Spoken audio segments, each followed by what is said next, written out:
La noche en que el tren nocturno se detuvo en medio del desierto, nadie entendía por qué. No había estación, no había luces, no había señal en los teléfonos, solo arena, viento frío y un silencio que parecía tragarse los pensamientos. Los pasajeros comenzaron a protestar, golpeando ventanas, exigiendo respuestas que nadie tenía.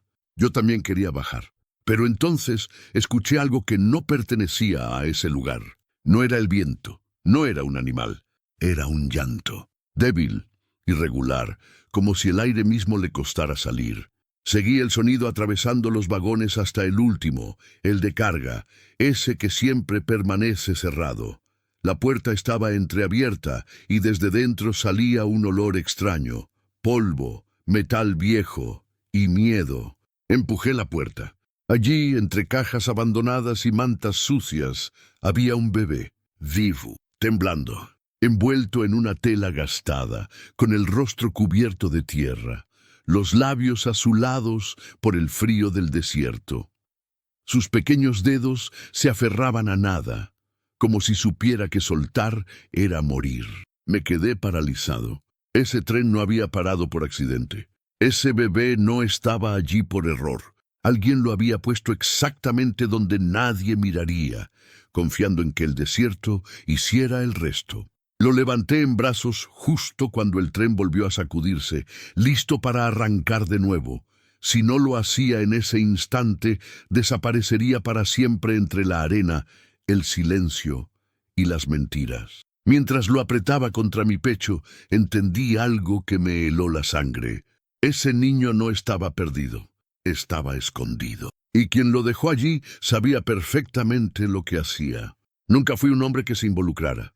Mi trabajo siempre fue observar desde lejos, analizar rutas, calcular riesgos y seguir adelante. Como inspector ferroviario, pasaba la vida entre mapas, reportes y horarios estrictos. Los trenes no esperan emociones, siguen rieles. Las personas, en teoría, deberían hacer lo mismo. Al menos eso era lo que yo creía. Aquella noche, el tren que cruzaba el desierto debía continuar directo hacia la frontera sur, sin paradas, sin desvíos, un recorrido común, casi automático. Yo estaba ahí solo para supervisar una falla técnica menor, nada que justificara retrasos ni decisiones complicadas. Pero ese llanto lo cambió todo. Ese bebé no debía estar ahí, y aún así estaba, colocado con demasiado cuidado para ser un abandono impulsivo, escondido demasiado bien para ser encontrado por casualidad. Alguien había calculado cada detalle: el vagón menos utilizado, el horario nocturno, el tramo más aislado de la ruta. Mientras sostenía ese pequeño cuerpo contra el mío, sentí algo que no había sentido en años, una responsabilidad real, no profesional, humana. Los trabajadores corrieron cuando el tren finalmente se detuvo por completo. Alguien llamó a emergencias. Otro preguntó de quién era el niño. Nadie supo responder. No había documentos, pulsera, nombre, nada que lo vinculara con alguien o con algún lugar. Solo silencio. En el hospital más cercano, los médicos dijeron que sobreviviría. Por poco.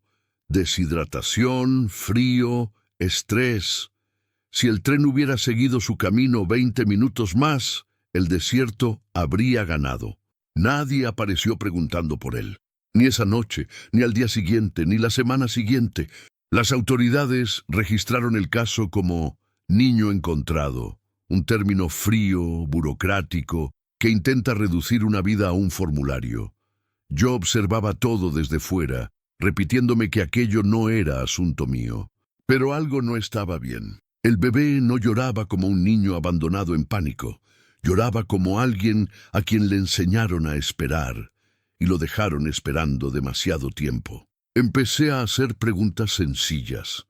Las respuestas nunca coincidían. El tren no debía haberse detenido en ese punto. El vagón no debía estar sin seguro. Las cámaras de ese tramo de la vía, convenientemente, estaban en mantenimiento esa noche. Demasiadas coincidencias. Y entonces llegó la primera llamada anónima. «Vio algo que no debía», dijo una voz masculina demasiado tranquila. Haga su reporte y olvide el resto. Colgaron antes de que pudiera responder. Fue en ese momento cuando lo entendí. Ese bebé no era solo una víctima, era una amenaza, una prueba viva de algo que alguien quería mantener enterrado bajo arena, acero y silencio. Y yo, sin planearlo, me había convertido en parte de todo eso. Mientras lo observaba dormir en el cunero improvisado del hospital, me di cuenta de que mi vida, antes predecible y controlada, estaba a punto de salirse de los rieles. Porque hay verdades que no permiten neutralidad. O volteas la mirada, o decides cargar con el peso de no hacerlo. Y yo ya había visto demasiado como para fingir que nada había pasado. Durante los primeros días intenté convencerme de que podía seguir con mi vida. Hice el reporte, entregué los documentos, usé las palabras correctas, las que no hacen preguntas ni levantan sospechas. Técnicamente había cumplido con mi trabajo. El tren siguió su ruta, el sistema continuó funcionando, pero yo no. Cada vez que cerraba los ojos, volvía a escuchar ese llanto atravesando el metal del vagón. No era fuerte, no era desesperado, era constante, como si el niño supiera que alguien tenía que escucharlo, tarde o temprano. Regresé al hospital más de una vez, siempre con la excusa de dar seguimiento al caso. Los doctores ya me reconocían. El bebé dormía casi todo el tiempo, pequeño, frágil, demasiado indefenso para cargar con el peso de tanto silencio. La trabajadora social me explicó el protocolo con voz neutra. Si nadie aparecía reclamándolo, sería canalizado al sistema de protección infantil. Un lugar seguro, decía. Temporal, decía. Yo conocía bien ese temporal. Era el tipo de palabra que nunca termina cuando debería. Comencé a revisar con más cuidado la ruta del tren de esa noche. Algo no cuadraba. La parada no estaba programada. La señal que obligó a reducir la velocidad había sido activada manualmente.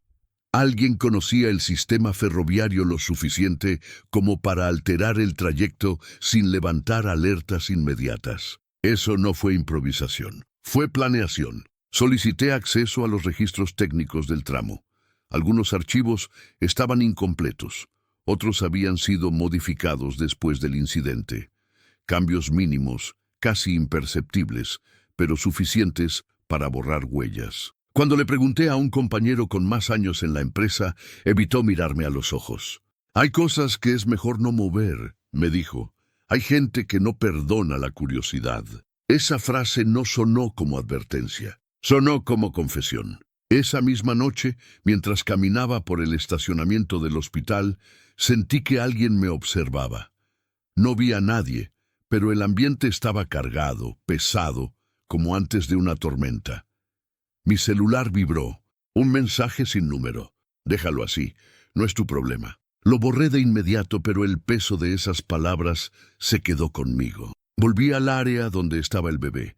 Estaba despierto, moviendo los brazos sin coordinación, como si peleara contra un mundo demasiado grande para él.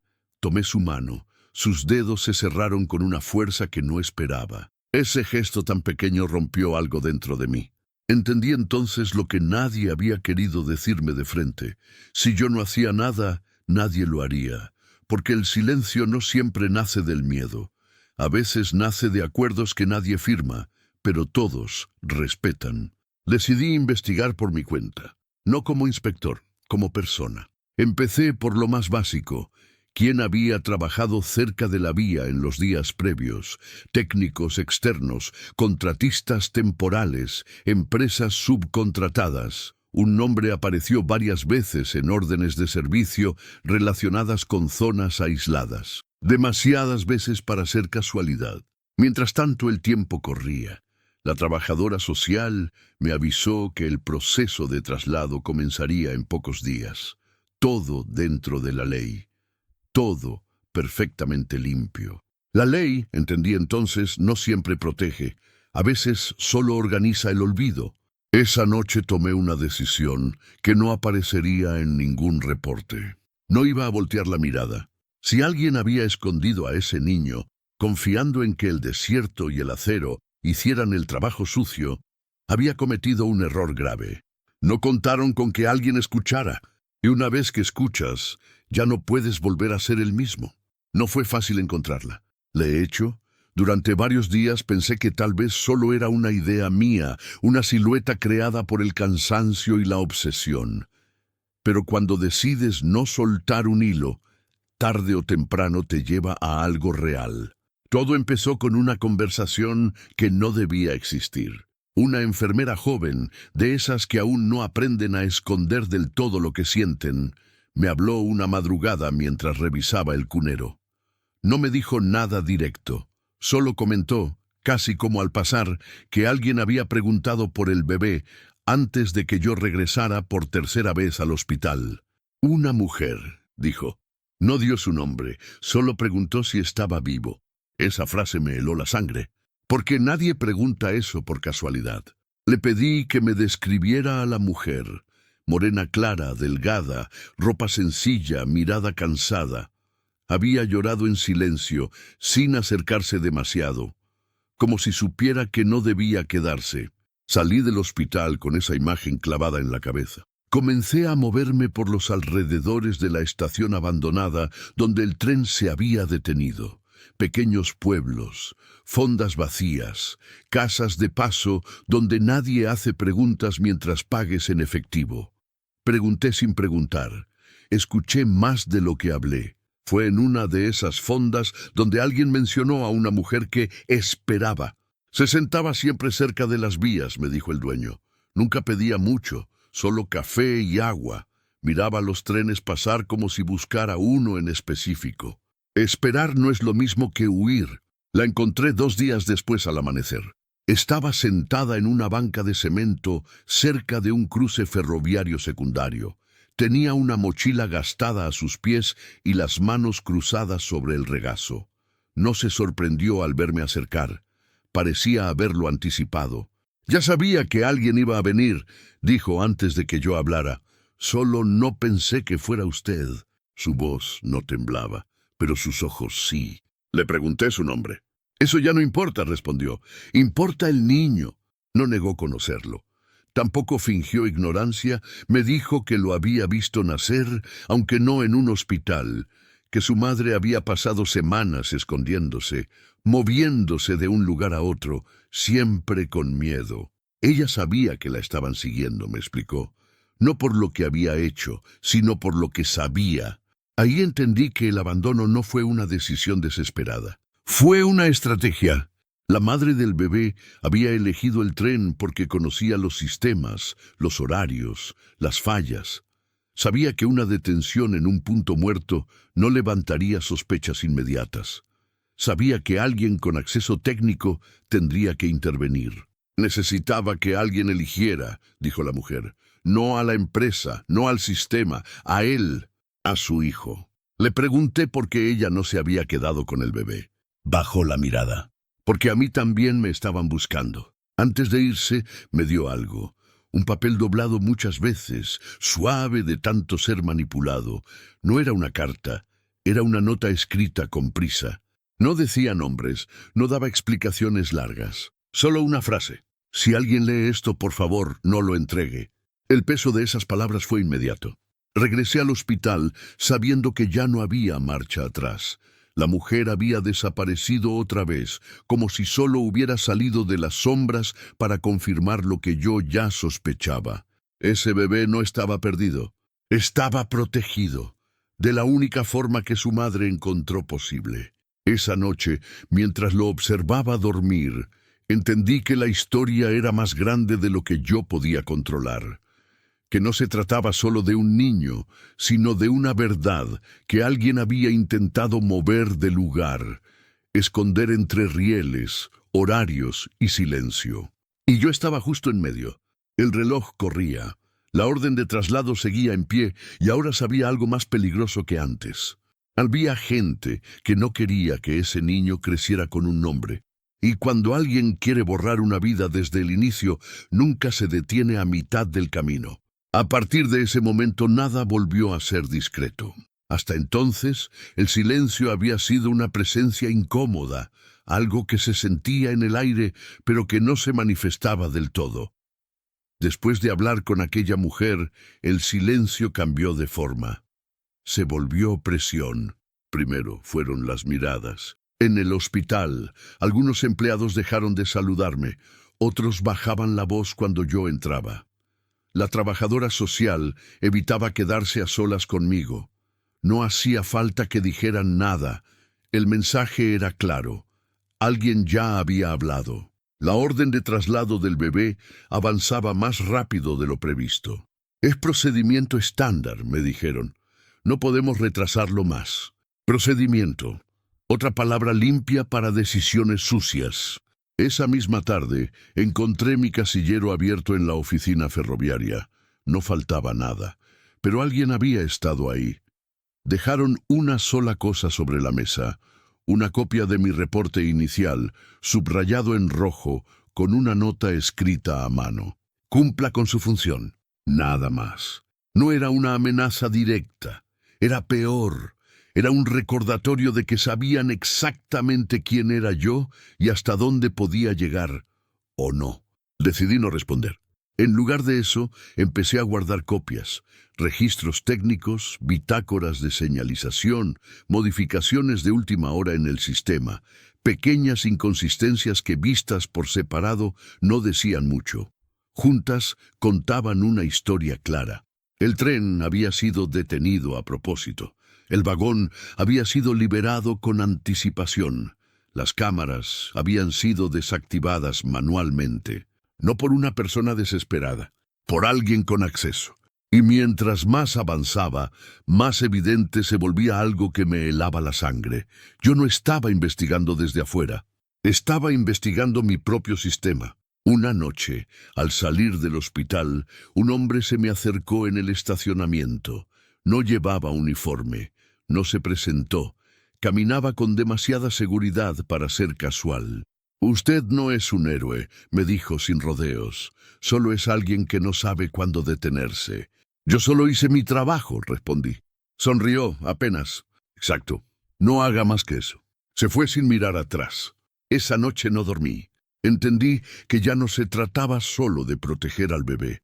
Se trataba de decidir hasta dónde estaba dispuesto a llegar yo. Porque cada paso que daba hacia la verdad me alejaba de la seguridad de seguir siendo invisible. Al día siguiente pedí algo que jamás pensé pedir. Asesoría legal, no para mí, para el niño. La abogada que aceptó escucharme no prometió nada, solo me dijo la verdad. Si sigue adelante va a perder su carrera, me advirtió. Tal vez algo más. ¿Y si no hago nada? Entonces ese niño desaparecerá dentro del sistema, legalmente. Para siempre. No hubo duda después de eso. Solicité una suspensión temporal del traslado, argumentando irregularidades técnicas vinculadas a una investigación en curso. Fue suficiente para ganar tiempo. Poco, pero tiempo al fin. El hospital se llenó de rumores, de versiones incompletas, de nombres que nadie decía en voz alta. Y entonces ocurrió algo que no esperaba. El bebé abrió los ojos y me miró directamente. No fue una mirada cualquiera, no fue reflejo, fue presencia, como si reconociera algo más que una cara. En ese instante entendí que ya había cruzado una línea que no tenía regreso. Porque cuando alguien confía en ti sin saber quién eres, no puedes traicionarlo sin romperte por dentro.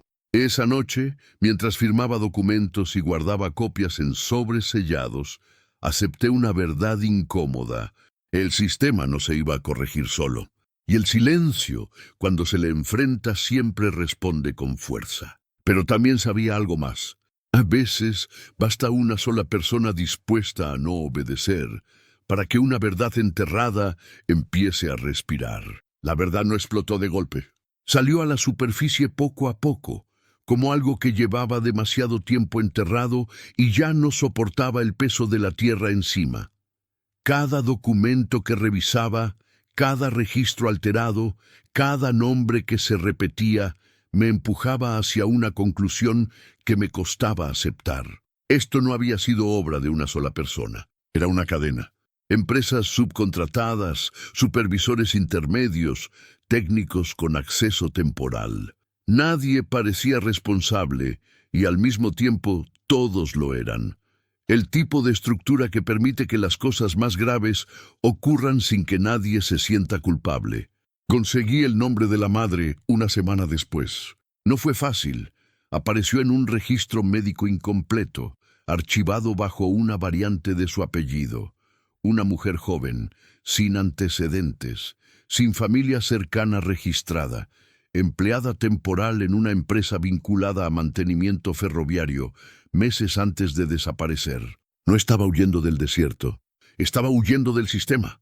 Había presentado una queja interna por irregularidades técnicas, señalizaciones manipuladas, desvíos no autorizados, material transportado fuera de protocolo. La queja nunca avanzó.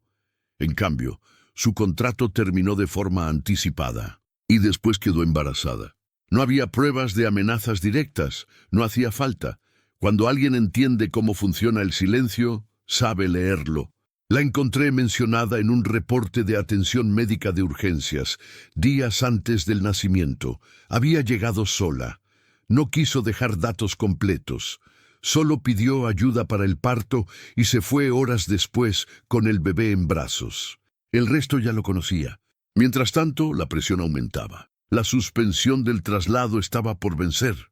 La abogada me advirtió que no podrían justificar otro aplazamiento sin pruebas contundentes, y las pruebas que yo tenía, aunque reales, apuntaban demasiado alto.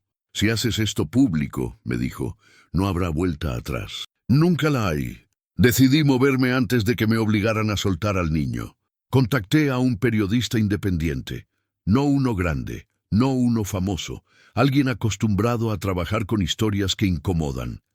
Le mostré solo una parte, lo suficiente para que entendiera que no era un error administrativo.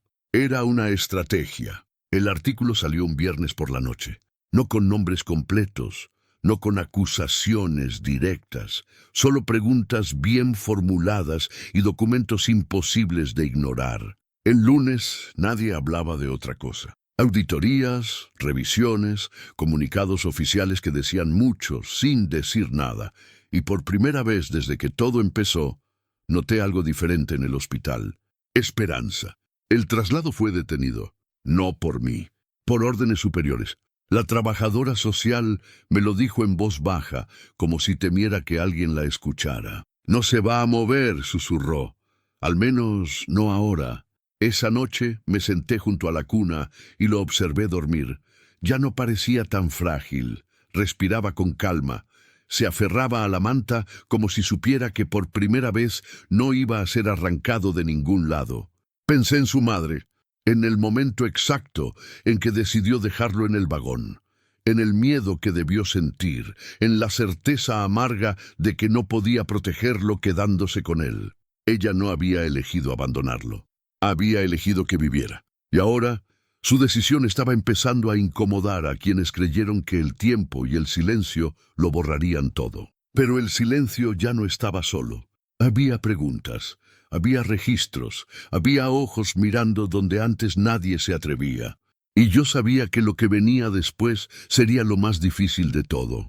Porque cuando la verdad finalmente encuentra espacio para respirar, siempre exige un precio. Y alguien tendría que pagarlo.